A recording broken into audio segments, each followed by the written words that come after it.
lose one. Win one, lose one. Who breaks the chain? And let's see if it's the Edmonton Oilers tonight in Game 5 of the second round series down in Vancouver. Hello, everybody. Welcome to the GCL Diesel Oil Stream pregame show live on location.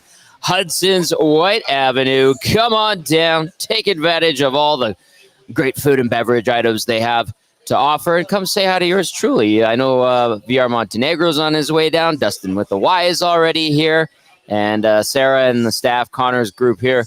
Fantastic, absolutely fantastic. And the sun came out and the rain stopped. Maybe that's a good omen as the Oilers get set to take on the Canucks in game number 5. Get into the conversation. Hit us up 780-218-9999, and if you're in the EST YouTube channel, get into the nasty chat and share your thoughts there. Of course, GCL Diesel, Edmonton's diesel fuel system specialists and providers of critical engine components for over 50 years. We're happy to have them on board. Matt Kassian is back tonight, by the way. YouTube Trev back tonight, by the way. Let's see what's going on with YouTube Trev. Where you at, big boy? Here I am, Tommy. Here I am. Look at this. Look at that. How are we doing? How you doing? I'm doing great. It's been an awesome day. As some of the nasties know, I won Scalding Hot Takes today. I attached this to my keys. If you're on YouTube, you can see that I'm showing it right now. What happened to the mitt? So we're doing an in-season tournament whenever it's just 2 people that can show up. So this is the in-season tournament. Dusty and LT, they've had to do this a few times now, but Dusty, he's a very busy boy, and this morning he wakes up and we're getting set for the show. I'm like, yeah, I've got some really good hot takes today, Dusty. I'm feeling pretty confident. And he was just like, oh no. He's like, I totally forgot. It's Thursday today. And I'm like, yeah, so he forgot. LT and I, we had to do the in-season tournament, which sucks because I did want the mitt. This is, you know what, I'll take what I can get. Okay, nasties? Well done. It's been 5 months since I've won anything. That's the longest drought of my life. Like, you can call me Connor Brown. Like, Gager was saying I was Elias Pettersson this morning because I haven't showed up whatsoever.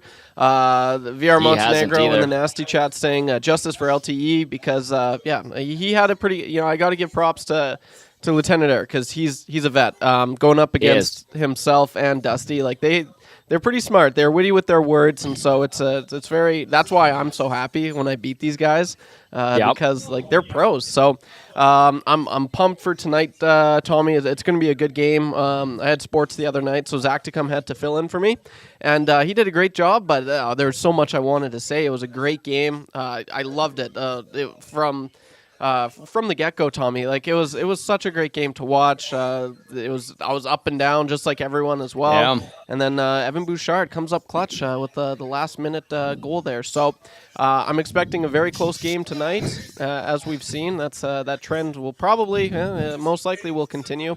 And time will only tell. But we're in for a good one. Excellent. Great to have you back. VR Montenegro literally just walked in carrying a 6 o'clock lager with his headphones in, listening to the show. A hat tip to VR Montenegro. Mike, well done. He was crushing a beer as he was walking down Whyte, and it happened to be a 6 o'clock lager. He's got his EST hat on, and Dustin with a Y at VR Montenegro is starting to wrangle some new EST viewers and listeners, and I'll tell you what, they do remember 1260. I was talking with them a little bit earlier. Oh, someone just got iced. Trev. It's already happening. It'll happen. Maybe it's a good omen that it's going to be a good Thursday night down here at Hudsons, Whyte Ave. By the way, before we get into starting lineups from both teams, I will mention that Iain MacIntyre in for Irf Gaffar tonight. So Iain MacIntyre, iMac, he writes for Sportsnet. You can catch him on the Canucks broadcast. He'll be joining us in about 10 minutes' time from Vancouver. Great guy. Just a great writer, too. He's been covering the Canucks for 3 decades, and so lucky to have him on. And if you have, listened to our station in prior instances, I think we've had iMac on once or twice earlier this season. So great to have him on board again and coming in, pinch hitting for Irf Gaffar, who had to bail at the last second, Trev. At the last second. So we got iMac. We're good. We're in good hands. And then Cass will be back around 7:05 or so, if that works for everyone. We're here to please. We're here to please. I'm thinking so, Tommy. All right, beautiful. All right, let's move on to starting lineups for tonight. We're going to forego the question of the night because I can, if I said something like, is everybody nervous? How are you feeling? We're going to forego that tonight. Let's go right into starting lineups. For the Oilers, no changes expected. McDavid between Nugent-Hopkins and Hyman. Draisaitl with Holloway and Kane on his wings. McLeod centering Fogle and Perry. And Derek Ryan between Matthias Janmark and Connor Brown. Ekholm paired up with Bouchard. Looks like Nurse with Desharnais. We saw that at times in Game 4. Kulak was paired up with Ceci. We also saw that in Game 4. So they were rotating today at the morning skate. And no Kane, no Ekholm, no Draisaitl at morning skate, but they're all expected to play just like what we saw prior to Game 4 here in Edmonton. Adam Henrique did skate today. He was skating with Sam Carrick. He will not play, still dealing with that lower body issue. No Stetcher, no Gagner, of course. As for the Vancouver Canucks, Rick Tocchet getting the blender out a little bit. He was calling out Elias Pettersson. He was calling out a bunch of his guys, said they only had about 12 guys going the other night. And so he's switching things up. He's going to support Pettersson by putting him on the right wing with Elias Lindholm at center and Nils Höglander on the left side of that line. JT Miller will have Pius Suter and Brock Besser on his wings tonight. Teddy Bluger gets Dakota Joshua and Connor Garland on his wings. And then Neil Zaman shifts over to center. Phil DiGiuseppe, who just had a baby, or his wife just had a baby, he is back in action with Vasily Podkolzin, who will make his playoff debut tonight for the Canucks this Stanley Cup playoffs. On defense for Vancouver, Quinn Hughes paired up with Philip Hronik, who took that monster hit from Evander Kane, which led to the winning goal from Evan Bouchard the other night. Carson Soucy back from his one-game suspension. He'll be back with Tyler Myers. And then Nikita Zadorov with Ian Cole. No Thatcher Demko. It's interesting to hear all this Thatcher Demko talk. And, you know, we had Dan Murphy on the Rink Report the other day, and he just said, I don't think Demko is going to even be here for this series. And people are like, well, Demko took shots for the third straight practice, and maybe he's ready to go. We'll get IMAC's opinion, but that's a few people now, including Dan Murphy, who have said, no, don't expect him in this series, even if it goes 7. Juleson comes out as Soucy returns from the suspension. Mark Friedman, Sam Lafferty, and Ilya Mikheyev also out. I'll add in Linus Karlsson, who played the last couple of games for the Canucks. Let's get to starting goalies tonight. No real surprises, really, if you think about it. For the Oilers, 32-year-old Calvin Pickard getting the nod again. He was solid, steady in Game 4. Wasn't lights out or anything crazy, but he got the job done, held the fort. I thought the team played better in front of him defensively as well, and when they needed saves, they got the saves. Yes, they let a 2-goal lead slip away, but ultimately they get the win. Pickard gets the W, his first career playoff victory, 1-0 record, 157 GAA, 917 save percentage in his 2 appearances this postseason. Lifetime versus Vancouver regular season, if you're wondering how Pickard plays against the Canucks. Prior to the win the other night, he had an 0-2-1 record with a 264 goals against average, 917 save percentage, 3 games versus Vancouver. Those were all regular season games, of course, 1-0 against Van so far this playoffs. At the other end of the rink, no surprise here, Arturs Shilovs, the 23-year-old, goes again for the Canucks, 4-3 record, 271 GAA, 907 save percentage, 1 shutout in 7 playoff games. He has a 2-2 record with a 344 GAA, 887 save percentage in 4 games against Edmonton in these playoffs. So not great numbers, and I was saying it today on the Hangout. His numbers aren't particularly great. You look at those, you go, not awesome. I know some of you are probably thinking, well, they're better than Skinner's. Yes, I get that, but those aren't substantially strong numbers. However, Shilovs has made some clutch saves, and he's been opportunistic making the saves that he's made, and that's kind of given him the benefit of the doubt. Oh, okay, but you have to come on here really. Dustin with a Y, 16 days in camp. Let's see. Let's get Dustin with a Y. There we go. What are we saluting here? This is Birdie Juice, which they have here, as well as 6 o'clock or lager. Diboja. There we go. Dustin with the Y. Let's see if this goes well tonight. That's smooth. He likes it. Thank you, sir. Appreciate it. And all right, VR Montenegro. What? What are you laughing at? We're ready. We're firing it up on a Thursday as it is game 5. So Dustin with Why 16 days in camp. He's ready to fire it up. He wants to see an Oiler win. And any type of 6 o'clocker lager or a birdie booze pops up, I might have one with you, especially with the AM Nasty. That was really, really good. Trev, wish you were here.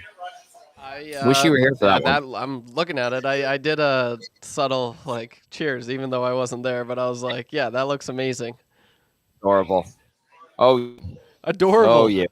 Yeah, I was gonna say Gager called me cute earlier on today, and now I'm getting called adorable. I don't know what's going on here. You like it, you little kiss ass. I'm kidding.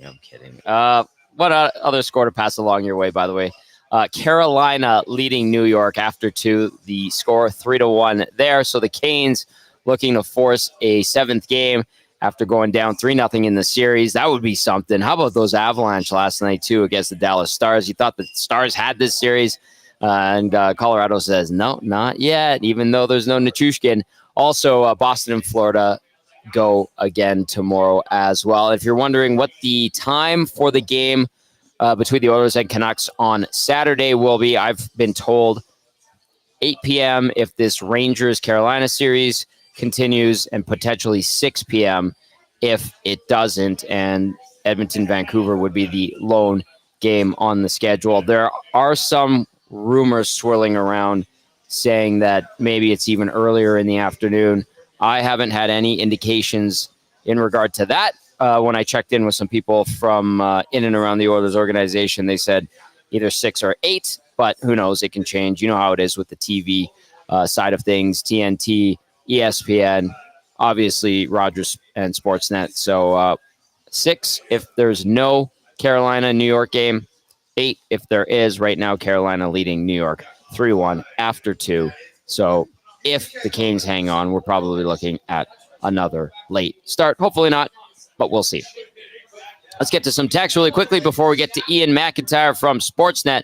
T. Willison getting in on the action says, I'm not superstitious, but I was wearing the same shirt for the past 2 wins. I'm wearing said shirt now. Oilers W for sure. T. Willison. Like it. I like it a lot. Displaced Yukotter texting in says, all the pressure is on Vancouver. Oilers need to show up at the start of the game. Yes, agreed. Absolutely. Displaced Yukotter. And then let's go to the Wolf. Ow, says Tommy. Just got my new T200 Titleist. Getting excited for the Classic. Oh, so am I. I need to swing the clubs very, very soon. I still haven't. I feel shame. I feel a lot of shame, but I'll try to make it work. Keep those texts coming in. 780-218-9999. Nasty Chat, how you doing? Everybody's holding up all right. Let's see what we have here. Joel, hello, says, are we going to be champions? Is that why you're wearing the T-shirt, YTT? Oh, I like what Joel's doing. She's reading into things. DBZ Gang says, who provides the secondary scoring tonight other than Ian Cole? That's pretty good. And Ace likes that question from DBZ Gang. Very nice. I like it. People are feeling good. All right. We're going to get to Iain MacIntyre shortly as we get you set for the Oilers and Canucks. Game number 5. A couple of quick stats I want to throw your way. I was reading this earlier, and it has to do with a crucial Game 5, which is tied at 2. And in the past, over the course of what? I'll just read it like this.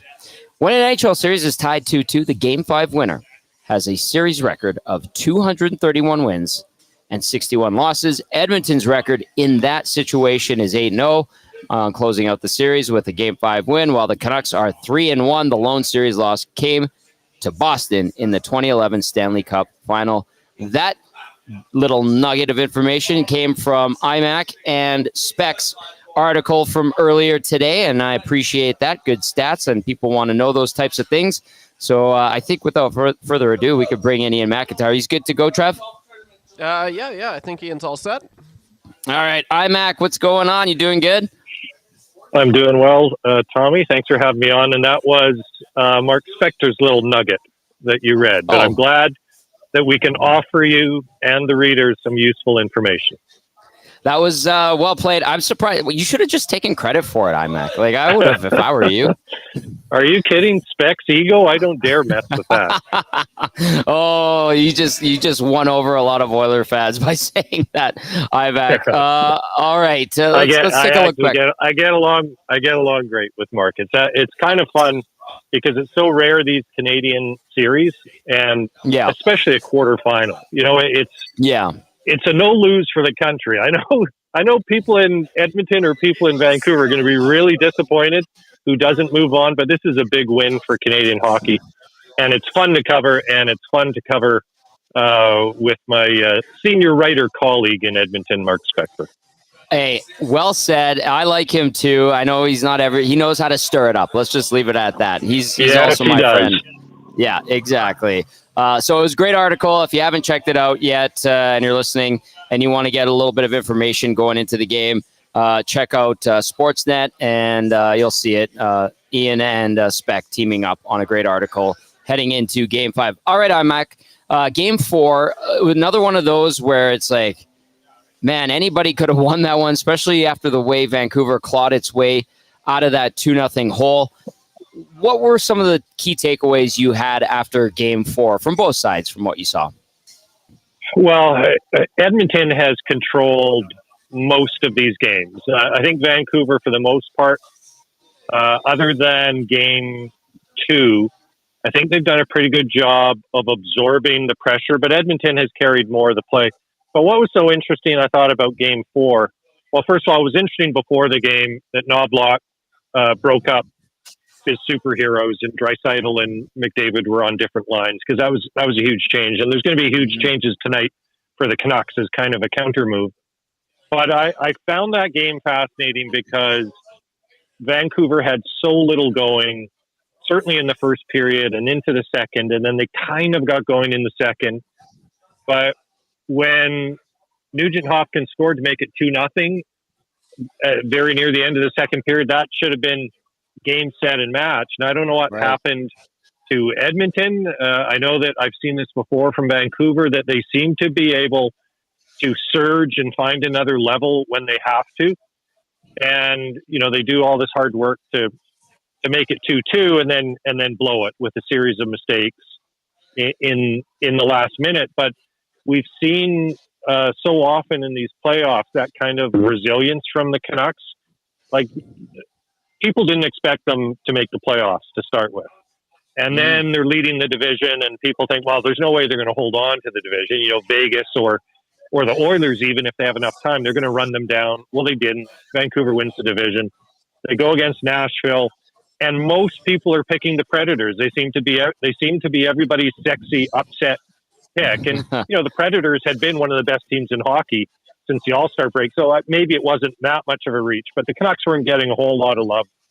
Beat the Predators in 6, come into this Edmonton series, and not only does nobody think they're going to win, a lot of people don't seem to think that they're even a credible opponent. Like, people are picking the Oilers in 4 and 5 or 6 at the most, and who knows? Maybe it's going to be 6.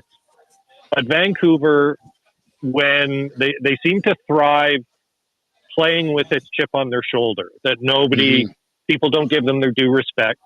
And I think, we'll see tonight how they respond. They have responded all year when they've had bad moments, bad games, bad losses. Almost always they've come back. The problem is that in a playoff series, there's no warm-up to come back. You come back or you don't, right? It's not like you can work your way back to top form over 3 or 4 games. So we'll see if they have it tonight. I get the feeling the series is going 7 games either way, but it's been great. It's been a great spectacle for Canadian hockey. It's been great for Sportsnet, and I think it's been great in Vancouver and Edmonton as well for their fans. IMAC, part of the fun of this series has been watching the fans just absolutely tear each other to shreds. I've enjoyed that thoroughly. We've had so many Canucks fans come in on our YouTube channel while we're running the show visually, and they have just been getting into it with our viewers. So I've enjoyed it. Hello, welcome if you're just tuning in, and to those that have and think it's fun, and we've enjoyed it thoroughly. But IMAC, you kind of touched on it. and that was the changes to the lineup. And I read out the lineups before we brought you on. And Pettersson, a goal and 3 assists so far this postseason, -2, kind of gets called out by Rick Tocchet. And now he gets some support. He's got Lindholm and Höglander on his line tonight, it looks like. JT Miller with Pius Suter and Brock Besser, that stays the same. Blueger gets bumped up between Joshua and Garland. Amon between Di Giuseppe, the new father, with Podkolzin, who comes in for the first time this postseason. And then Carson Soucy comes back in. Let's start with Pettersson and his lack of production and him not being an impact player the way we're used to see him being an impact player. What are you seeing from him there, IMAC? Well, I said before the series that, the Canucks managed to beat Nashville without Thatcher Demko and Elias Pettersson. Demko at least was hurt. Pettersson played the 6 games. I said they wouldn't beat Edmonton unless they get Pettersson back, and Demko's not coming back, no matter what you're hearing. So, and then through 4 games, he's even worse against or I shouldn't say worse, less impact against Edmonton than he had in the first series against Nashville, where he was a central story for not playing up to his capability. So this is a huge, huge thing for the Canucks to try to get him going. It's a huge move. It's a bold move by Rick Tocchet to try it for a couple of reasons. Number one, the team showed after the Elias Lindholm trade, which was at the end of January, that its strongest self was to have these 3 big centers all down the middle on different lines. I'm talking about Pettersson, Lindholm, and JT Miller. And for about more or less the last 2 months of the season, that's how they played. So now they're going back and they're putting Pettersson on the wing with Lindholm, which is something they tried for about 3 weeks, 2 or 3 weeks after the Lindholm trade from Calgary, and it just didn't work. But they're going to go back to it and see if it works now. The other part that's a huge gamble is the Lindholm, Garland, Joshua line has been very good in these playoffs. And last game, they got caved in the first period, but kind of like the team, they have a lot of resilience.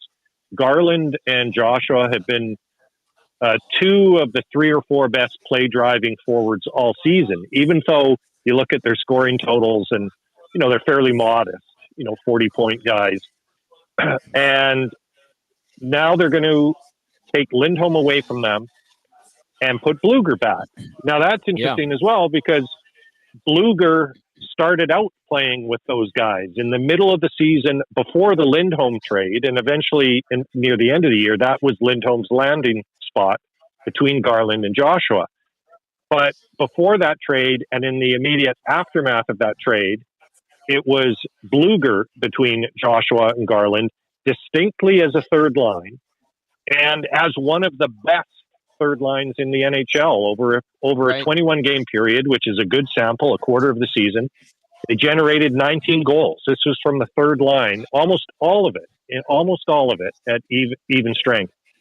So, there's a lot of things here. There's some things that have worked in the past. There's something that hasn't worked in the past. But the bottom line for a team that really, other than changing goalies, really hasn't made a significant move since the playoffs started, this is a huge, huge alteration for the Canucks tonight. Man, let's see if it has a payoff for sure as the Oilers and Canucks get set to get tangled up in game number 5. It is the GCL Diesel Oil Stream pregame show live on location. Hudsons, Whyte Avenue, Tom Gazzola, YouTube Trev with you. Joined now by Iain MacIntyre from Sportsnet out of Vancouver, covering the Canucks. IMAC, the Soucy suspension. We saw Juleson come in. What effect did that have on the D in game 4? And then what kind of impact are you expecting from Soucy as he makes his return tonight? Well, Soucy will make them better. I don't know that there's necessarily like a visceral impact, something people see. I mean, Soucy's just a good defenseman, and he's a little better defenseman than Noah Juleson. But Juleson is a good defenseman as well. He's the 7th defenseman on this team. He'd probably be a bottom pair guy on a bunch of teams in the NHL. So the Canucks have a lot of confidence in him. Juleson's a more aggressive player, and that actually hurt them last game because on the second Edmonton goal, he stepped up in the neutral zone, threw a huge hit on Matthias Ekholm. But in doing so, he left the back open, and it was a 3-on-1, and Nugent Hopkins scored. You know, Soucy's not likely to be that aggressive, but he's also not likely to make the kind of mistake that's going to give the other team a 3-on-1. So they're happy to have him back. He is a guy that they really targeted in free agency last summer because they had this vision after the Vegas Golden Knights won the Stanley Cup with a huge defense. They had this vision of building a big, tall, which is important because it's not just weight; it's about reach and you know, wingspan and how far these defensemen can reach with their sticks. They wanted a big, tall, heavy, if possible, defense, and certainly Soucy checks most of those boxes. He's actually not that heavy, considering he's 6'5". He's only about 208, 210 pounds. But he's part of this group with Zadorov and Myers, and Ian Cole's only 6'1", but he goes about 230 pounds. They're really robust in front of their net, and we heard Oiler players talking after the first couple of games in the series how big Vancouver's defense is, how they got to get to the middle of the ice, et cetera, et cetera. So anyways, Soucy coming back is going to help them in that regard. But I don't think it's going to be a monumental change for Vancouver. I think the changes tonight that they're looking for are up front, where they've made these significant changes to their forward lines. Yep. And that's a good point, too, with their IMAC is the Oilers haven't really scored any of those quote-unquote greasy goals, and that, I think, has a lot to do with the way those big bodies can get sticks in lanes and block shots and protect the house in front of Arturs Shilov's. Shilov's, your impression of his body of work through, half of that series against Nashville and then all of this series. And then the other thing I'll add on top, IMAC, is are we getting another one-goal game with everybody being tense on the edge of their seats all across Western Canada tonight? Yeah, I don't see why it would change. I think, it feels like even if somebody's up by 3 goals like Edmonton was in game 1 or 2 goals like Edmonton was in game 4, by halfway through the third period, it's a 1-goal game and everybody's knuckles are white. I expect it'll be the same thing. Silovs has been a tremendous story for them. He'd only played 9 NHL games in total before he got thrown into the starter's role. And he did so well that Casey DeSmith, a very respected, very good veteran NHL backup, now can't get the net back. And it's all Shilovs. And Shilovs was projected to be the backup to Thatcher Demko next season. DeSmith is on an expiring contract. But the market being what the market is here, and I suspect it's the same in Edmonton, there's now people who think that the Canucks should just make Silovs the starter now. Sure. Sell high on Thatcher Demko, trade him when he's got a potential to win the Vezina Trophy. So I don't think that's going to happen. But Shilovs has been a great story, and he certainly is a goalie for the future. It's just nobody thought that future was going to be in this playoff series against Edmonton. Hey, that is a tremendous problem to have if you're the Vancouver Canucks. Too much of a good thing is A-okay in my books. You know what is too much of a good thing? Having you on the show, which is so good. IMAC, thanks for doing this tonight in a pinch. Really appreciate it. Get down to the rink safely and enjoy the game. Look forward to seeing you back in Edmonton, okay? All right. Thanks, Tom. Nice being on with you, and let's hope for another great game. It's been a great series. I'm looking forward to it. Thank you, sir. That is Iain MacIntyre from Sportsnet, giving us the goods from the Canucks perspective. Fantastic. Check him out. Can't go wrong. He has been covering the Vancouver Canucks for a long time. Very well respected and just an all-around good man, and great stuff from him tonight. Text us 780-218-9999 or get into the nasty chat. You nasties doing your thing. It's always fun. Got a bunch of texts that we want to get to before we get Matt Kassian on for Game Changers. Cal in the Park. Oh, Cal in the Park says, Tommy, Sarah, and I won't be able to join you tonight, but we'll be there on Saturday. Oil need to be the first to engage the Canucks physically and take control. I like that. And it'll be good seeing you and Sarah at West Edmonton Mall's Hudson's location on Bourbon Street. And I love that you put the Birdie Booze Caddy Shack poster on the fridge of your place. It looks great there. Like it was meant to be. Thank you, Cal in the Park. Safety Bob getting into the action says, I've been waiting for the pregame since the postgame on Tuesday. Can't think of a better way to get ready for the game. If the Oilers play a full 60 tonight, it won't be close. 6-2 Oilers. Says Safety Bob. Some expletives in there. All right, we got one more from Big Uke, and then we're going to go inside the Oilers locker room really quickly. Actually, no, Cass is ready to go. I love it. We'll go to Big Uke, and then we'll go to Cass with Game Changers. Cass, just hang on for a sec. You're ready to rock. Big Uke says, how many times can a team keep coming back? Like he said, Oilers have controlled the play a lot, and Van has to go down and come back. How many times can a team actually do that? We saw that last year with Edmonton. They go up, lose, and lead, and have to claw back. It was not working at the end of the day. Also, this is an Edmonton team that has, quote-unquote, been there in big playoff games and lost and learned. Van hasn't yet. That comes in from Big Uke. Text us, 780-218-9999. Get into the nasty chat. I'm looking. Nasty chat's just kind of ho-hum so far, but that's okay. All right.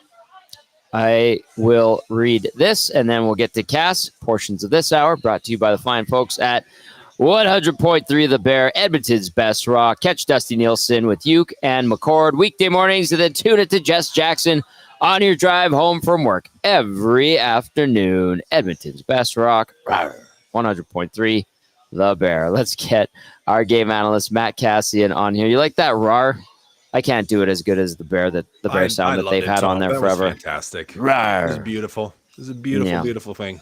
It was subdued, but yeah, I just dialed it back a little bit. It was back. It was appropriate. I feel it was appropriate. Thank you. Yeah. Thank you.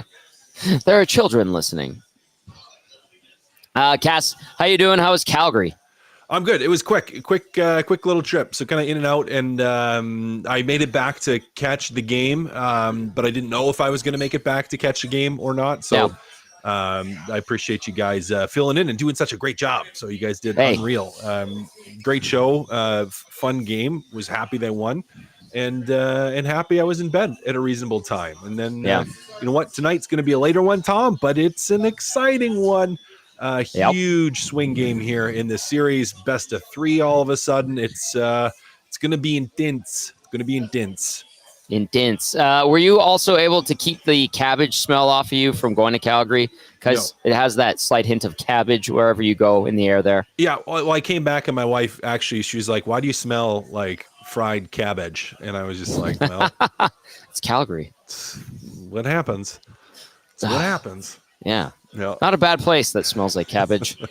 All right, let's get to Game Changers with our game analyst, Matt Kassian. Game Changers, as always, brought to you by Damon Bunting, RE/MAX Elite. Damon Bunting, consistent top-producing realtor in Greater Edmonton and among Western Canadian RE/MAX realtors. He and his team would love to help you find that right home or make the move from your current home. Check him out, DamonBunting.com, or visit his Instagram at Damon Bunting Real Estate. Number 1, Matt Kassian making his triumphant return to the pregame show. The Doc is in. Yeah, Darnell Nurse reduced minutes in Game 4. Played a lot less. Played some minutes with Vinny Desharnais, and they balanced out some of that pairing's ice time a little bit. Now, Ekholm and Bouchard played the lion's share of the minutes, and they deserved it. They played very, very well. Tom, this reeks of a game where Darnell Nurse needs to have a night, where he needs to have one of those nights where he's physical, where he's confident, and where he's dominant. Not putting the puck in the net in the other end of the ice, but just dominant defensively, playing solid. One of those nights when we kind of look at each other and are like, he's having a good one tonight. Yeah. And where he just plays solid. This, to me, looking at Game 5, where it's been, I don't want to say it's been an even series, even in terms of games won and games lost between the two teams.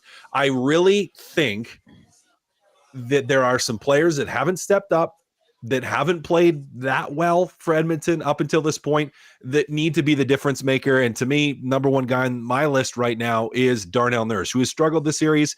If he can have a really good game, Bouchard and Ekholm can play like they've been playing, it could be a very good night for Edmonton. So here's to hoping Darnell Nurse absolutely brings it tonight. Darnell Nurse, if you're wondering how did he play in game number 4? Well, his line is this: no points, -2, 2 penalty minutes, 3 shots, 1 hit in 16 minutes. of action. That was Darnell Nurse's stat line from the night. And Cass, I don't know if this is going to go into number 2 or if it can be an addition to number 1 with the Nurses in. Darnell being paired up with Vinny Desharnais. What do you make of that? Yeah, well, I think we saw it a couple times over the course of the year, and I'd have to go back. I don't have them in front of me to look at what the numbers were. No, but we did see that, yep. Yeah, we once or twice, just briefly. But it looked okay. Now you're hoping that having Darnell Nurse play with a guy like Vinny Desharnais, Vinny Desharnais covers a lot of ice. Big guy, rangy. He's not the most fleet of foot, but plays pretty safe, plays pretty defensively, plays pretty conservative. He's not getting caught on pinches in that. And I think maybe saying, okay, we're going to put Darnell Nurse with a guy that's like defense first, 100%, absolutely. Maybe you're trying to mentally just get Darnell in the mindset that you want him to be. And you're also taking a pair that have been struggling in Nurse and Ceci and saying, okay, we need to give these guys a different look. It's not working, and we need to change it. And it seemed to function a little bit better last game. Now, whether that was just them or whether that was the team as a whole playing better and making less big mistakes, aka Warren Fogel's turnover in game 3, plays like that, and not to pick on Warren Fogel, but just to pick a specific play as an example, the team had less of those. And so is it the pairing? Maybe. Is it just the overall play of the team? Maybe, or probably a little bit of both. All right, number 1 was the Doc is in. We anticipate Darnell Nurse lining up with Vinny Desharnais starting out tonight on the back end. Number 2, Matt Kassian, limit interior chances. Yeah, and they did a better job of this for the most part in game 3, and they're going to need to do it again tonight. Vancouver is not a team that generates a ton of high volume in terms of shots. They're not shooting from the outside of the ice all the time. They're not just throwing everything towards the net.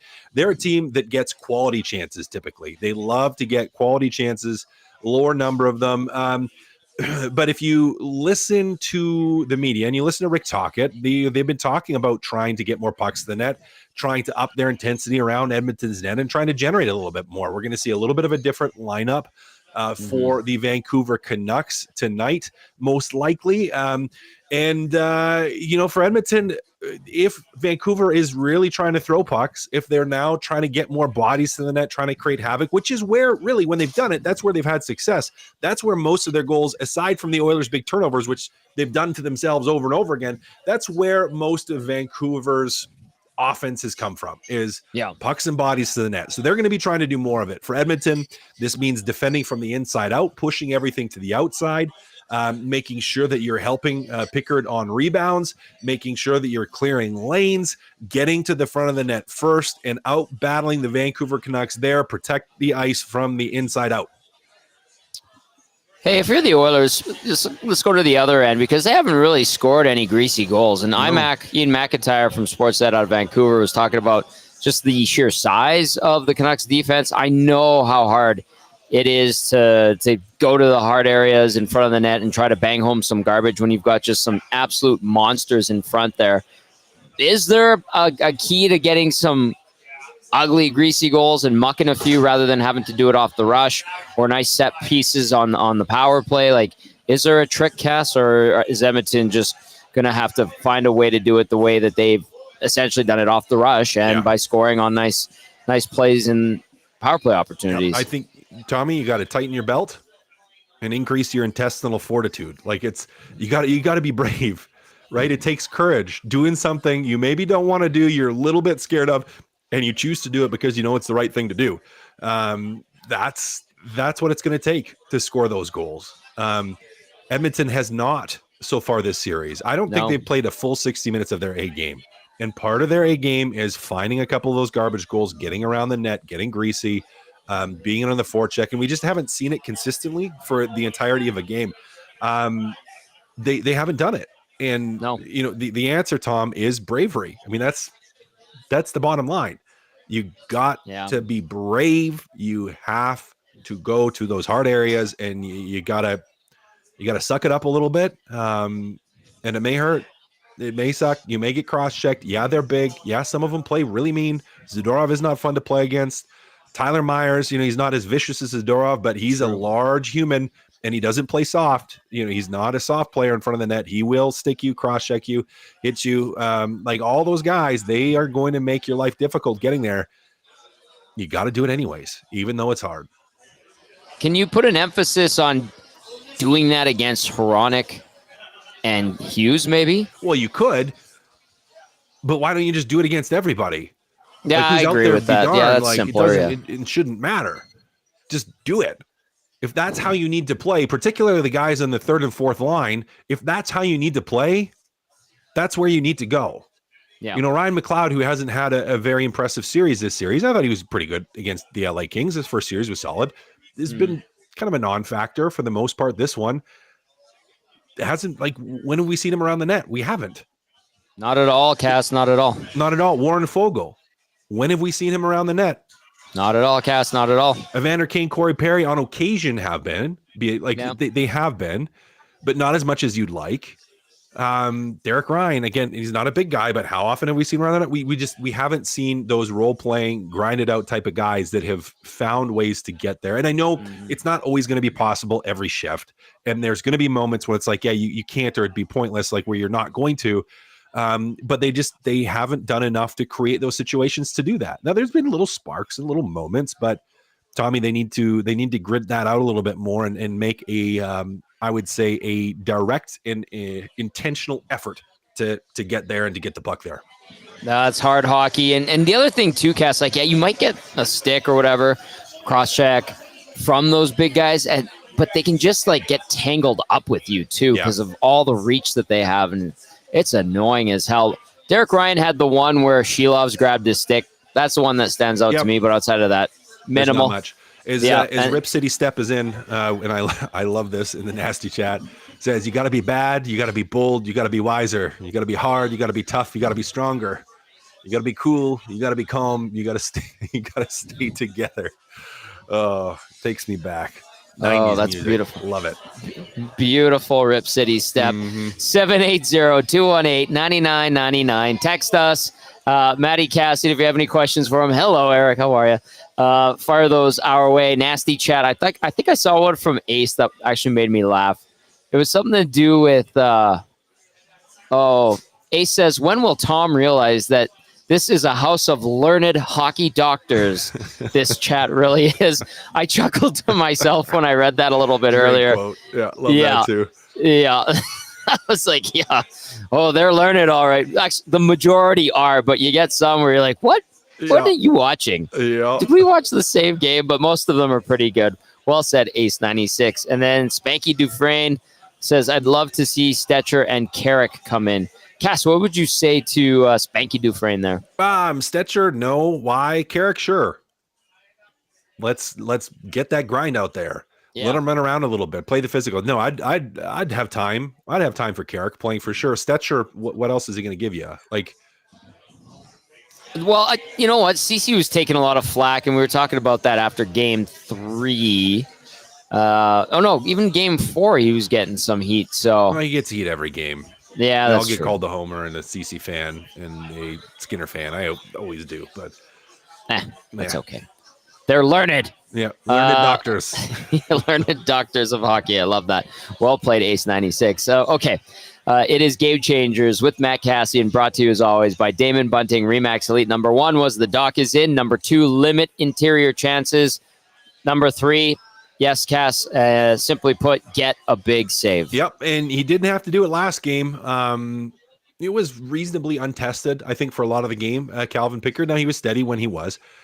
I think tonight, and I said this about Stuart Skinner in Game 3, which they didn't get and they lost, you need the big save. It is going to be the big save type of game where it could be that one moment, that one save you're not supposed to make that you make, that separates you from winning or losing, going up 3-2 in the series or being down 3-2 in the series. I just, again, similar to how I look at Darnell Nurse and I say, today's the day, Doc. Today is the day. You need to have a day today. Pickard needs to have a day today too. Needs to be the guy that makes a big save and certainly doesn't let any freebies by. What did you like about his game the other night, Cass? Oh, he was just steady. I mean, it wasn't like, he was just steady. He was steady. But I mean, people are going to give it to me for this, undoubtedly. There's a few. I know who they are. Chief Andy is going to give it to me for this. But I texted you and Trev during the game after Vancouver scored their second goal. Unfortunately, right after I sent the text, Edmonton scored to go up again. So it was like we felt okay about everything and it was fine. Yeah. But I was just like, it was Skinner's fault that both those goals that Vancouver scored went in, because they're the exact same type of goals where it's like it's deflected with bodies in front and it goes off and he doesn't have much space. So I was like, the exact same type of goals, and people aren't going to be calling for Pickard to get yanked, which just, again, learned doctors. But what I liked about Pickard's game was the steadiness, Tom. Like he just was there and he made the saves he needed to make. That's what I liked about his game. Unflappable too. I mean, he's 32 years old. He's had some ups and downs over the course of his pro career, and steady. So you go with him obviously tonight, as the Oilers are. If you're Stu Skinner, how are you handling this situation? I had that video that I managed to catch him and Sam Gagner having a pretty long talk, and you could see Gagner was animated in the video. That continued on for a while. They finally left the bench when the Canucks went on the ice for their morning skate. But, Cass, if you're Stu Skinner, like, how are you handling this? Because that's the first time we've really seen him crack under the pressure, I'll say, because, no, he did not come out after the game in Game 3. He apologized to everybody unnecessarily the next day. And then you're watching Sam Gagner have, like, this long discussion with him. And no, they were not talking about off-season plans or which resort to go to, which golf courses to take their friends and family. No, not which restaurants to take their wives. It was a talk about mental hurdles and dealing with that, obviously. So if you're Stu Skinner, Cass, and you're a player in that situation, what's the best way to go about this? You listen to your friends and you listen to your teammates and you listen to guys that have been around and that have seen it all. And Sam Gagner has been around. And he has seen it. He's seen goalies go up. He's seen goalies go down. He's seen them play well. He's seen them play poorly. He's seen them have success or not. And for Stuart Skinner, it's a mental challenge. Of course, it is a mental challenge. You maybe feel like you let your team down, and you maybe feel like you weren't playing well enough. And certainly, all the learned doctors aren't helping with the noise. And I know you tune that out. And I doubt he's not reading the nasty chat, and he's not. Probably not looking at Twitter, or he shouldn't be. I hope he's not. And what people say. But if you feel like you've let people down, that can be an obstacle and a challenge. So you hope that the people around him are supporting him and encouraging him and speaking truth into his life. And for me, I think that's probably the biggest thing mentally in most situations, is you can't lie to yourself. Mm-hmm. You don't want to let things fester, or bitterness or frustration or anger or disappointment. It's okay to feel them. It's okay to feel those things, but it's not okay to let them fester. Yeah. And I think in talking to a guy like Sam Gagner, having just being able to talk it out with a teammate, being able to say things and not be around the coaches, not be around everybody, not in front of everybody, but it's not, it's not in front of your wife. It's not with your agent. It's not with a coach. I mean, it's with a teammate that has been around, and just being able to spill your guts a little bit. Yeah.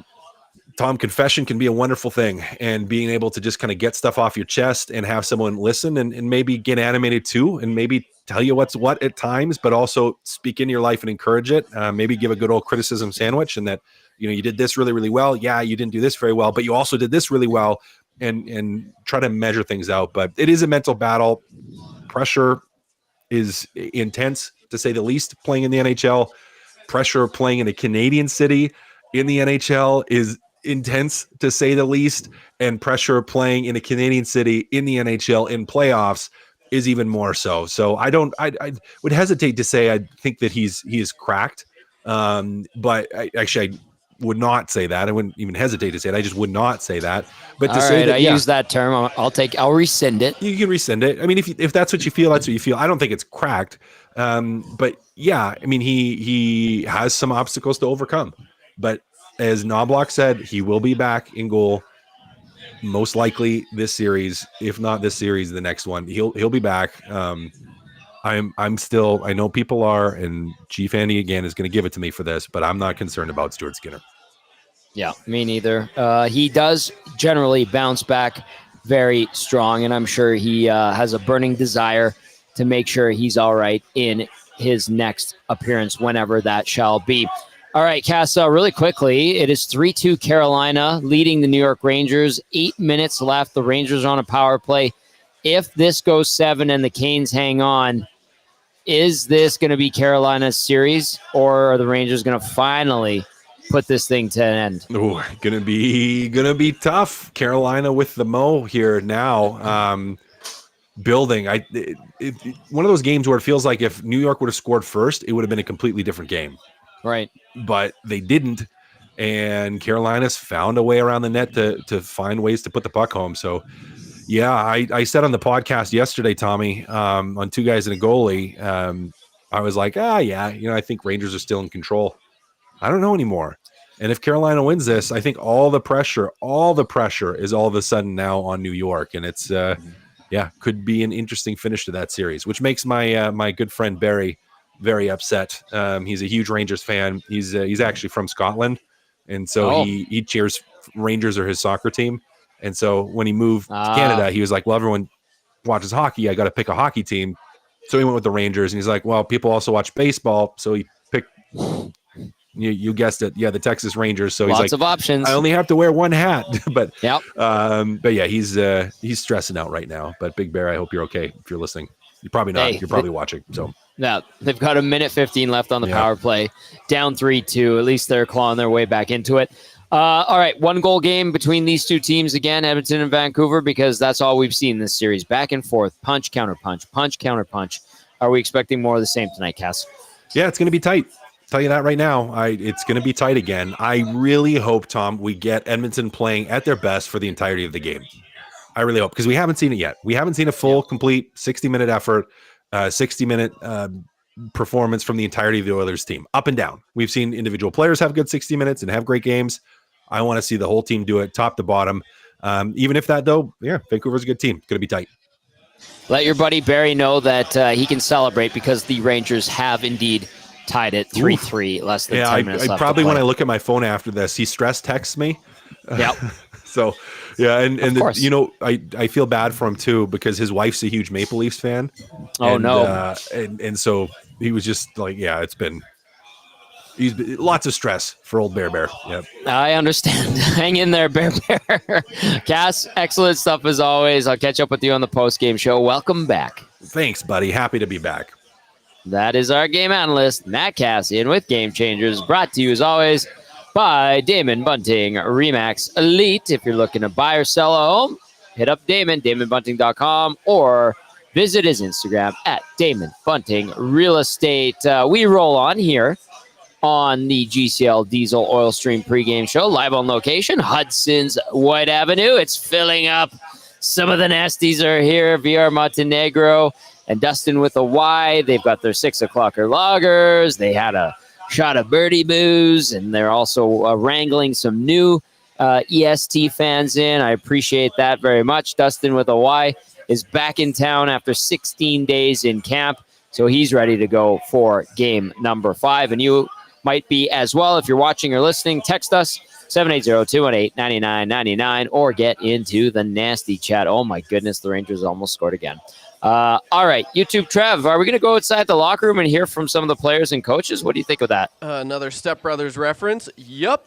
Let's head. Yep. Absolutely. He was pretty good. I'd say he was. He did his job the other night. I'd like to hear from Calvin Pickard. So let's start with him, Tommy. Sounds good. The other night, getting another opportunity. Just a thought on this opportunity in such a key juncture of the series. Yeah. Obviously, it's tied 2-2 right now. We did what we set out to do in Game 4. We had a great effort. Really good finish there with the goal at the end, and now it's best of 3. It's another exciting opportunity for us to come in here and get a win, and that's what we're going to do. What's the difference between being somewhat surprise starter in Game 4 and a not surprise starter in Game 5? I just want to go out when called upon and do my job, obviously. Grateful for that opportunity in Game 4. The guys played really well in front of me, and we're looking to do the same tonight. You've appeared in consecutive games before this season, but haven't started. What's the difference in that? Not much, honestly. I've played a lot over the years, back to back, sometimes, Friday, Saturday, or things like that. So feeling good, feeling rested. Obviously it wasn't the craziest workload the other night. We played a really good game and defended really well. So looking forward to tonight. You get some big bodies that they like to throw in front of the net. Sometimes they'll put two guys in front of the net on the power play. I guess maybe just give us a thought on trying to see through those, trying to find the puck, things like that. Yeah, they do a really good job around the net, screening the goalies.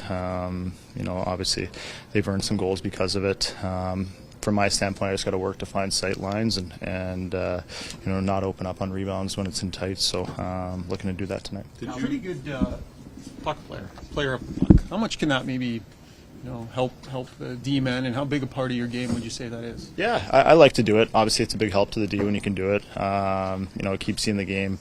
Obviously, when there's not a ton of shots happening, so they dump a lot of pucks. So there's opportunities to do it when they're trying to get it on the forecheck, and if I can make that first pass to a D-man, we can break out easy. Did you look at the video of your game the other night? And we all saw the goals that went in. They were where they were. What did you think? What were your thoughts on the goals?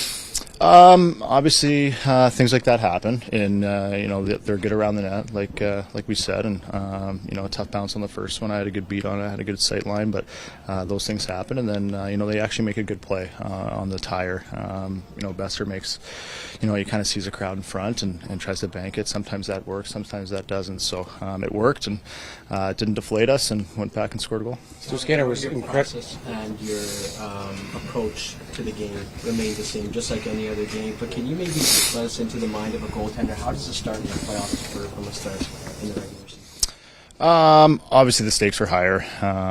You want to be sharp right from the get-go, but not really, not much. Like I said the other day, every game was big for me all year, so it's no different than that first game I played in Florida in November. I want to go out and do my thing and play well and let the chips fall where they may. Still looked like he was so happy for you the other night. I guess maybe just a thought on your relationship with him and how supportive he's been in this situation. He's been awesome, yeah. He's an outstanding goalie, but even better guy. So, he had a couple tough breaks in the series so far, but he's my number one supporter right now, and he's definitely happy for me the other night, and that support's always there. At this point in your career, what sort of nerves might you experience today, and how does that maybe compare to the last one? Yeah, probably a little bit more last game, obviously, with the first playoff start, but tried to channel it. I felt great all night. I'm at a point in my career where I've seen a lot of different types of experiences, and worrying about different things is going to help me. So, tonight's, it's a hostile building. It's exciting, and looking forward to get a good start. Looking forward to your name, team champ. Yeah, that's always nice. Yeah, for sure. No, I've had it a lot of different places over the years, but if I'm worried about that, that's a bigger issue for sure. All right, there's Calvin Pickard, your starter for the Oilers tonight, picking up the win in game number 4. Pickard's numbers through 2 appearances this postseason so far. He's got the 1-0 record after the win in game 4, 157 goals against average, 917 save percentage in those 2 games. And then lifetime against the Canucks. That was his first win, actually, regular season or playoffs. He was 0-2-1, just regular season play, with a 264 goals against average, 917 save percentage in the 3 appearances versus Vancouver over the course of his career. And he's kind of been a journeyman goaltender, spent some time, obviously, with Colorado, Detroit, was also with Arizona, I think even in the Leafs organization, if I can remember correctly off the top of my head. So he's traveled around. He's been in and out of the NHL, and has only faced Vancouver 5 times now, if you include the 2 appearances so far this postseason. Tonight will be the 3rd in the playoffs. At the other end of the rink, it will be 23-year-old Arturs Shilovs. He is 4-3 this playoffs with a 271 goals against average, 907 save percentage, 1 shutout in 7 playoff games. And Shilovs versus the Oilers, 2-2, 344 GAA, 887 save percentage in this series. By the way, 4 minutes and 19 seconds remain on the clock in the 3rd period. The Rangers have just scored to go up 4-3. 5 minutes ago, they were down 3-2. And there's a young child losing his mind, crying He's got Carolina Hurricanes gear on, and he is not a happy camper. Watching this goal here, nice cycle, and then a nice feed to Mika Zibanejad, and he buries it, and the Canes now trail 4-3. Actually, that was Chris Kreider to Zibanejad. No, it was Kreider that buried it. Zibanejad was right there. So big boys doing big things for the New York Rangers. They lead it 4-3 over the Carolina Hurricanes. I will let you know when this game ends. And that was Kreider's hat-trick goal, by the way. So that is absolutely clutch. He has been a good player for a long time. So with the Rangers winning, Box Pounder says, early game Saturday. Cool. Yes, it sounds like it'll be an earlier start. I've been told 6 o'clock if this series does indeed end, but there's still 4 minutes left to play.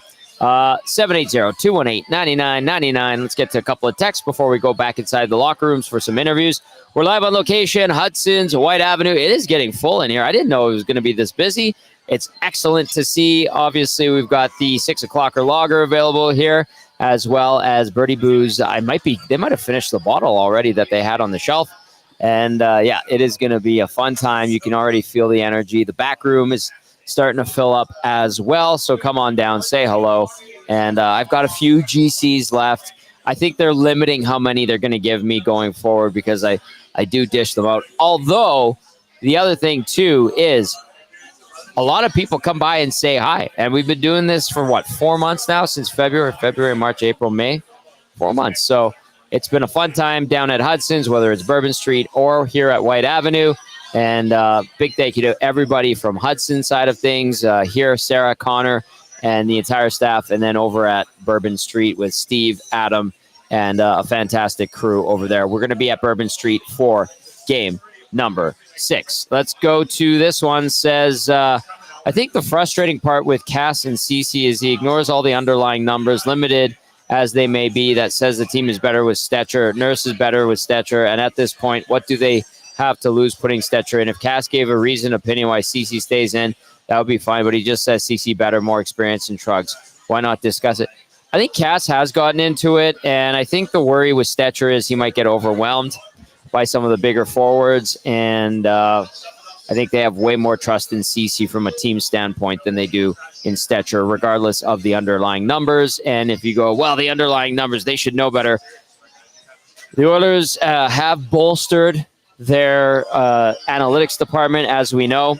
They are privy to way more statistics than is out there, whether you use Natural Stat Trick or Sports Logic, and part of it is field too. But they have their rationale.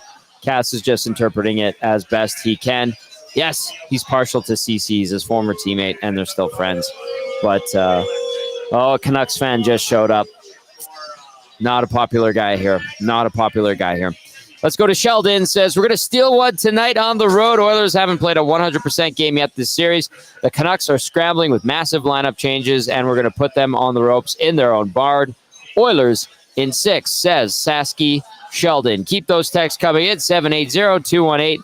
YouTube, Trev, who are we going to hear from next? I want to hear from the captain of the Edmonton Oilers. So let's go to him next. Here is Connor McDavid. You guys, we waited a year, to get right back to this point. It's just how do you feel about, not getting that opportunity, kind of stepping straight? Yeah, it's a great opportunity, obviously. In their building, series tied, a great opportunity to put together a big win. It's been back and forth all series, Connor. What does that maybe say about how close it is? We've been able to kind of put together those back-to-back. Yeah, it's really tight. It's really tight. Games are close. 2 good teams going at it. Both playing well. The margins are really small, and I think you've seen that in all 4 games. Connor, is there an area or two where you feel like you've really, as a team, grown since being in the same situation last year, going into a Game 5 in the second round?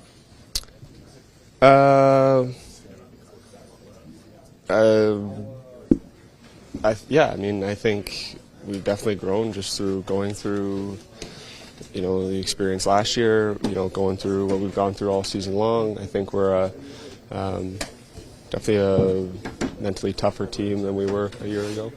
What are the things, when 2 teams go at it like this for 4 games, it's been pretty equal. what separates now? How does the same group of 20 guys separate from the other same group of 20 guys? Yeah, it's going to be a team that that puts together a good game today. You know, a really solid team game, and there's going to be, it's going to be a tight checking game. You know, similar as the last four, and it's going to come down to a handful of plays, and you know, we expect to make those plays. Calvin goes again tonight. Lots of guys over the last couple of days have sort of talked about the person he is in the room and how good his story is. What would you say about it? Yeah, first and foremost, just a great guy, somebody that you want to play in front of. You know, somebody that just comes to the rink with the same attitude every single day, and it's been a long road for him to get here.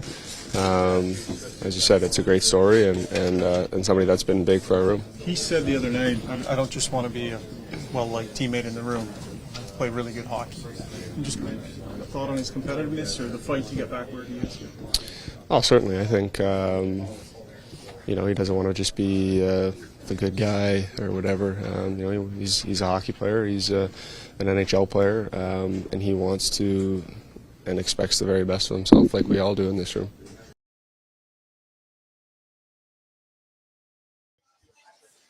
All right, that was Connor McDavid speaking to the media prior to tonight's game. Yeah, tight game.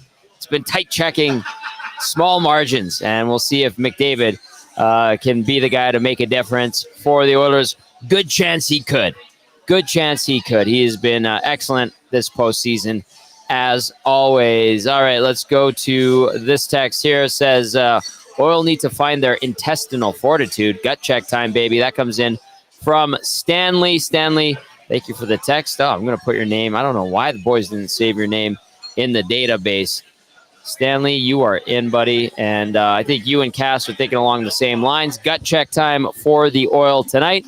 780-218-9999. Text us. A minute 37 left on the clock in Carolina. They are trailing the New York Rangers. And if the Rangers win this, they move on to the conference final. No game between these two teams on Saturday, obviously, if this series ends tonight. And then that would probably bump up the start time for Game 6 between the Oilers and the Vancouver Canucks. Zulu, via the Nasty Chat, says, I've got the Rangers winning the East. Penner's Pancake says that Rangers game is wild. Yeah, huge swing. They were down 3-1 in the third period, and now they've made it 4-3. No lead is safe this postseason. I know that's kind of been the motto, but it's also held up. I mean, in a lot of instances, we've seen it in this series with the Oilers and the Canucks. No lead is safe. Multi-goalie, doesn't matter. You're up by 3, doesn't matter. It ain't safe, and it's just the magic of the postseason, or maybe a lack of ability shutting things down for some teams. One or the other. I like to say it's the magic of the postseason because that's what the Stanley Cup playoffs are all about, the magic and the glory of the Stanley Cup. It's cliche, but I want to believe it. I'll be that guy. YouTube Trev, where to next, big guy? Let's hear from Chris Knobloch before we go to the Vancouver Canucks locker room. But this is what Chris Knobloch had to say going into tonight's game. The formalities out of the gate. Ekholm, Draisaitl, Evander Kane did not skate. Maintenance for those guys? Yeah, just the same as it was the previous game. Same lineup? Same lineup. Picks will be our starter. What did you like about Calvin's start the other night? And he hasn't had a back-to-back starts all season, and just to come back with him tonight. I thought he looked really comfortable last night or the other day. He just made some solid saves, played the puck really well. You know, that's probably the biggest thing is just how comfortable you are playing the puck behind the net. You know, you got pressure and making the right decisions. He made all the right decisions and, made some big saves for us through the night. Unfortunately, later in the game, third period, some unfortunate bounces, but pretty strong performance from Picks. Can you discuss the middle of the ice at both ends? So the job you feel you've done protecting your own middle of the ice and the job that you have done at the other end getting to it? Well, in the playoffs, it's just so difficult to get grade A scoring chances. A lot of chances come off the rush. especially in the regular season, definitely goals. But off the rush, it's usually odd man rushes. But in playoffs and the emphasis on playing defensive hockey, very rarely do you see a odd man rush. And you saw Nugent Hopkins getting a goal the other night. But that's one part of the limiting opposition's scoring chances. I think both teams have done a really good job of that.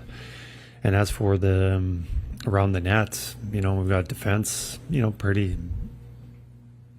variable size on both sides, doing a great job in front of the net, making it very difficult for the forwards to get there, and even the shots. There's a lot of block shots, and it's just it's a good defensive performances by both teams. For your third line specifically, I know McLeod isn't necessarily the biggest of players, but you've got pretty good size there. Are they getting to the middle enough? And what's the right way for them to be making sure they're getting there? Well, first of all, you need to possess the puck and make some plays and be in the offensive zone. And, I know Ryan had a wonderful scoring chance in the slot. I think it was Bouchard set him up there. Unfortunately, missed the net. But, as a whole, maybe simplify getting the puck to the point and being able to, get rebounds or deflections, or goals off shin pads or pants. We've seen that throughout the series. But, especially with the speed on that line with Fogle and McLeod, they can drive the net. But it's just not one guy. It's collectively. I think the team can do a better job. Chris, do you plan to start? All right, there was Chris Knobloch speaking to the media following an optional morning skate. I have some news for everyone. The New York Rangers have advanced to the Eastern Conference Final, defeating the Carolina Hurricanes 5-3. They threw in an empty netter for good measure. 5-3 your final. They win it in 6. So no game between the Rangers and Canes, obviously, on Saturday. And I'll keep you posted when we get an official time for Saturday's matchup between the Oilers and the Canucks. But this result should lead to an earlier start time, with the Oilers and Canucks being the only game on the NHL schedule on Saturday. All right, we are live on location at Hudsons, Whyte Avenue. It's getting very busy in here. A lot of lively Oiler fans. One Canuck fan who was booed mercilessly as he arrived wearing his Canucks. It was the skate logo jersey, not the Orca one. And he's going to get ribbed all night long, I'm sure. And hopefully nobody fights him. No fighting. Please, ELE, everybody love everybody. Just don't beat each other up, for crying out loud. And, good vibes down here. Come on down. They have 6 o'clock or lager. The staff is great here, and the vibes are good. So Hudson's Whyte Avenue. I'm here. VR Montenegro's here. Dustin with the Y's here. A bunch of nasties hanging out, having a good time, watching the Oilers and the Canucks. You heard some chatter about the lineups. Let's give you those again. For game number 5 for the Oilers, McDavid centering Nugent Hopkins and Hyman. Leon Draisaitl between Dylan Holloway and Evander Kane. Ryan McLeod between Warren Fogle and Corey Perry. Derek Ryan with Matthias Janmark and Connor Brown on defense. Ekholm with Bouchard. Darnell Nurse paired up with Vinny Desharnais. Brett Kulak with Cody Ceci. No Henrique. He did skate today. That's a good sign, though. No Carrick, no Stetcher, no Gagne for the Oil. No Stu Skinner as well. We'll get to that shortly. As for the Vancouver Canucks, Elias Lindholm with Nils Höglander and Elias Pettersson on his wing. So a bit of a change there.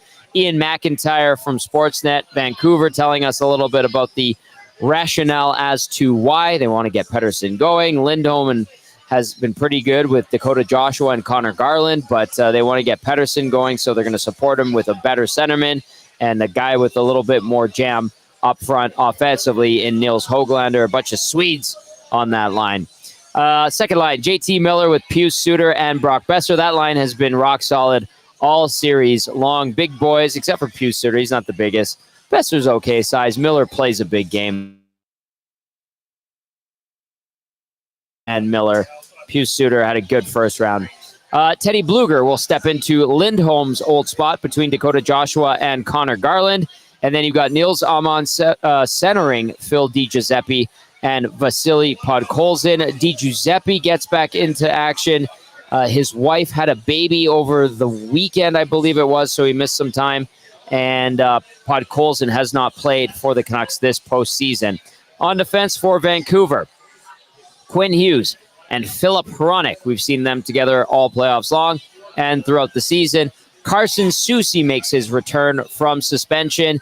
He's paired up with his usual partner, Tyler Myers. Then you've got Nikita Zadorov with Ian Cole. No Thatcher Demko. All right, you heard IMAX say it. You heard Dan Murphy say it. You heard Irf Gafar say it. Demko is not coming back in this series. No matter how much they try to tell you, well, he's taking shots third day in a row. He's not playing in this series. The boys that cover the Canucks and know them best swear by it. Noah Juleson comes out of the lineup for Carson Soucy. Mark Friedman, Sam Lafferty, Ilya Mikheyev, and Linus Karlsson also out for Vancouver. That brings us to your goalies for tonight.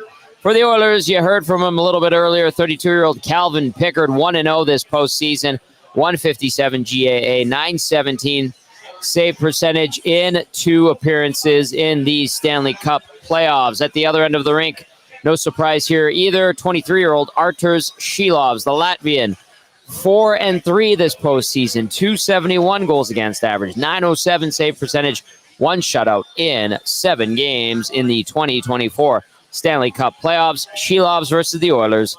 This series, obviously, 2-2, 344 GAA, 887 save percentage in 4 games versus Edmonton. All right, it is the GCL Diesel Oil Stream pregame show live on location, Hudsons, Whyte Avenue. YouTube Trev holding things down back at EST Global HQ on Edmonton's West End.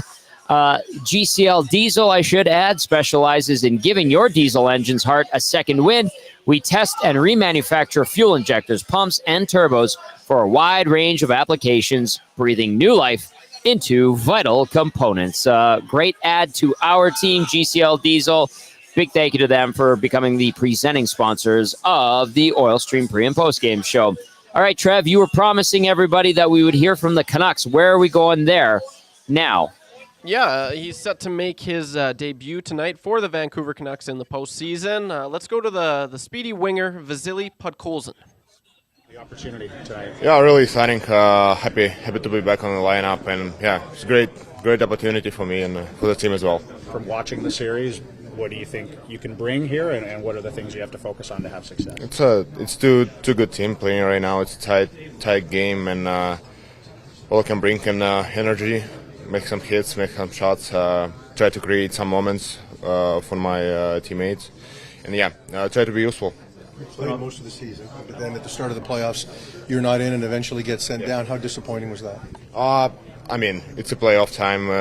Like all the guys in this room deserve to be on the lineup, but again, it's a playoffs, and so we're just living day by day. And I wasn't disappointing. I just try to think positive, try to be in good shape, and be ready to join to the team. Yeah. What does it mean, though, on a personal level? It's been a long journey to get to this place to play a playoff game. Yeah, it's pretty awesome, and it's my 3rd year here, and get my first playoff game is it's a big point for me, and a big point for my family, I think, as well. There's a lot of people to thank along the way, right? All your development in Abbotsford. Yeah, I think it's so many guys like helped me to get this point, and yeah, just really exciting, really happy to be. How did those games in Abbotsford go for you? I know the team didn't win, but how did you think? That was tough, to be honest. Like our leadership group had to play better, and that was difficult. But again, it's experience for us, and we had a young team out there, and I think everybody was really frustrating, but at the same time, like, it's a long way in your career. Like, it happens sometimes. You have to like take some lessons and be better. What do you think? What about the Artie story here and what he's been able to do here in this playoffs? That's good. That's interesting. That's like Hollywood. Yeah, that's good for him. And he's so confident right now, and yeah. So calm about it. Huh? He's so calm about it. It's Hollywood. It's okay. He's Latvian. It's okay. Did he have an ice bag on his head in Abbotsford too between periods? Yeah. Before every period. Cool? Yeah. Okay. Yeah. So at other levels, we've seen you play some of your best hockey in the playoffs. What do you think is about the moment that brings the best out of you? Yeah, I like this time, and it's the best time in the year, and I always loved it, but I missed it like for last time, and yeah, I like it this time because you never know, it could end it in every day, like, and could continue every day, you know, and that's why we're playing hockey. That's why we're working hard in summer. That's why we try to win like every game on a season, but be in playoffs, and right now it's time to really enjoy it and be happy to be here. Do you feel like your play style is more suited to the physicality of the playoffs? Well, obviously, I hope so. Hey, there's a well-spoken Vasily Podkolzin getting into his first taste of the 2024 Stanley Cup playoffs. All right, it's a good vibe down here. Hudson's Whyte. I love it. I wasn't sure. I got here about 5:30-ish, and it was a little quiet, and then slowly but surely, people were coming in, groups were coming in, the booths at the back were reserved, and it is now starting to hum along quite nicely. It's going to be a great time. Still some room for those that want to come down. Lots of room around the bar, a couple of tables maybe, but it's filling up fast. It's going to be a great time down here. Hudson's, Whyte Avenue, huge thank you to all of them. From the Whyte Ave location, Connor and Sarah, the entire staff here, and then obviously Adam and Steve and the crew over at Bourbon Street, where we will be for game number 6 on Saturday. And a big thanks to Borley as well for trusting us with his stores and locations and allowing us to broadcast and have a little bit of fun with our shows from our lovely little station. A big thank you to all the nasties as well. It's been a fun ride so far. Let's see how long it continues. I could do this for, another month? No problem. No problem at all. We shall see. All right. Very excited and eager. YouTube Trev, motivated. I don't know why, but who are we going to hear from next? Thank you for that, Tommy. Let's go to, I want to hear from, this is tough. You know what, Niels Höglander, he was called out the other night, so we could be seeing a lot of him tonight. Here he is. Get back in if indeed you are back in tonight. It's going to be fun. I mean, I've been resting now for a couple of days, so going to be fresh out there today. How difficult was it to have to sit and watch the last couple of games? I think it could be good for me to watch from up top and see where I can do better and get a little bit remind and come out there tonight and be better. What are some areas you think you should be better in? Couple of plays out there I can be better. If you play with Elias and Elias, what are the successes or what are the keys to having success with those two guys? I think when we played during the season, we had some good games before, so we know where we have each other, so I think we can play that way too tonight. How do you see your role on that line? Just win my battles and be pretty good on the wall. How do you walk that fine line, Niels, in this series with the Oilers having an incredible power play? Just to play aggressive but not take a penalty. How hard is that? How difficult is it? I mean, it's never good to take a penalty, but you still have to play pretty hard. But I mean, it's a lot of stick penalties, so keep your stick down and be ready for that. Niels, do you understand why the coach took you out, whether you agreed with it or not? Like, do you think you played your best hockey here in the playoffs? No, I don't think I played my best hockey. That's why I'm out, I guess. But I know I can be better, and it's maybe good for me to to get a little bit of rest and come back here tonight. When you know you can be better, who is it within this organization that you lean on over the last few days to help you dial some things in? I think everyone, but at the end it's up to me, so it's pressure on me, and I'm going to take it. You mentioned winning battles. How much more difficult have the battles been in the postseason, especially with Edmonton? They're very aggressive in closing out and putting pressure on a puck carrier. I mean, playoffs is a different game, and I can win my battles more and be better with the puck, so yeah. All right, there's Niels Höglander, who took a pitchfork to a sensitive area from Derek Ryan a few games ago. He's back in action tonight with Elias Pettersson and Elias Lindholm, a new look line for Rick Tockett's Vancouver Canucks. Let's get YouTube Trev on here. He is the keeper of the in-season tournament mitt. What are we calling this here? Yep, that's you got it. You got it. The in-season or the mid, in-season mitt. The pot holder. Loves a good mitt, that YouTube Trev. Yeah, thank you. Yeah, this is great. As I started the show, I said I got off the schneid today with winning Scalding Hot Take. So, can the Oilers look for certain players to get off the schneid in their own right? Talking about Corey Perry, Warren Foegele, Ryan McLeod. They certainly would love that, Tommy. Oilers fans would love it. The players would love it. It would go a long way. The Oilers have made their this is a series. They've made themselves. It's been a great series, and we haven't seen as spectators. We haven't seen the likes of those players. So, if those guys can, chip in offensively. I really like their chances, so it'll be. I'm fascinated to see what's going to happen tonight. I've been wrong. I've been saying this is going to be high scoring. There's going to be blowout games. It's been tight checking through and through, Tommy. And just another 1-goal game. I think that's 8 games in a row for the Vancouver Canucks. So I'm expecting the same thing tonight. Time will only tell. But the Canucks fans, they brought it. They have really brought it. Huge props to them. Pickard, it's going to be interesting to see. We heard from him how he's going to. He talked about it. He mentioned that it's not going to be. It's not the first time he's been booed. So that's also going to be interesting to see how he handles the pressure. And that's what I love. That's what I love about Pickard being in. There's not really any pressure, and I think that's why Shelovs is finding success.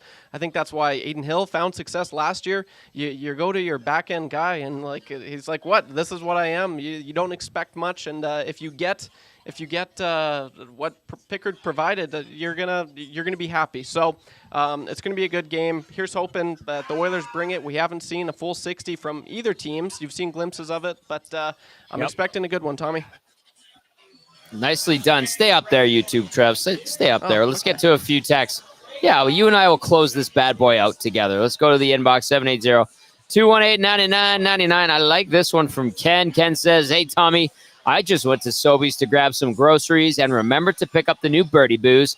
Haven't opened it yet. I'll have some with dinner, but I did have to educate the young clerk as to who manufactures it and why his store was selling through it so quickly. I also mentioned EST 6 o'clock or lager, to which the clerk said they get inquiries about it almost every hour and sell through quickly of that beer too." Ken, I love it. I love the education you provided, and I hope you enjoy the Birdie Booze. I think you will. It goes down easy. It doesn't kill you. It tastes good. And, a great venture, and we're proud to partner with Strathcona Spirits and Schmitty and the entire gang over there, and Andrea. Absolutely tremendous. We had a great time at Birch & Bear at the launch on Saturday. A big thank you to Josh from Birch & Bear and the entire staff out there. Birdie Booze, they've got it here at Hudson's Whyte Avenue as well. They do have 6 o'clock or lager available in can form. And Ken, I love it. Spreading the good word of EST and a couple of other fantastic local businesses in Alley Cat with the 6 o'clock or lager, and of course Strathcona Spirits with the Birdie Booze, who made a great poster too that was up here but isn't anymore at Hudson's Whyte. I did save one for our station. We'll put it up somewhere in the studios. Let's go to JB. Says, "Leads die now the way offense died in the dead puck era." That's from JB. I love these texts. Trev, stay up there. This one out of Calgary says, "Awesome. Glad the Rangers won."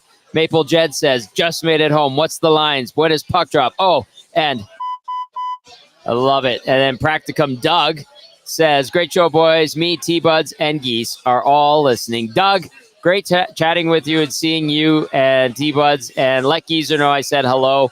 I know he's out there in Ontario now, but him and I started in radio and TV together back in our Lloydminster days when we were roommates. So have fun, boys. Enjoy the game. Mikey, you get the last word. Trev, show us the thing that you won in the in-season tournament. It's not my... This is from Mikey. Says, "That's not a mitt. That's a pot holder. Your in-season tourney. You're right in the in-season tourney," says Mikey, who says, "Go Oil, dry the eliminator." I love it. Good vibe all around. Nasty chat. You guys are having fun too. Love it. Box Powder says, better than a damn fight show. This show was bitchin'. You ready, you nasties? Go. Yeah, let's rock and roll, says Danny Moss. Absolutely. VR Montenegro says, pity win. Oh, VR. And then Joel says, he won fair and square. Hold it up, Thank Trev. you. Yeah, I know. I Look won at fair you. and square. You should have seen the nasty chat. I've never seen that many congrats YTTs in my life. Everyone was just totally rooting me on. It wasn't a pity win. It gets me mad because as soon as get that Pity out of win. here. No way. Okay, why is this a thing? Because as soon as Matty came in, he was like, yeah, it was a pity win. Zacticum rolls along in here and he says, it was a pity win. So they know how to get me triggered. You guys, you definitely know how to push my buttons. Well, I'm looking at VR Montenegro, and he looks up at me. He's listening right now here at Hudson's, and he's like, pity. I go, pity win, and he's like, oh, yeah, pity win. Not a chance. VR, like, what the heck? Come on. He's laughing. He's hearing it now.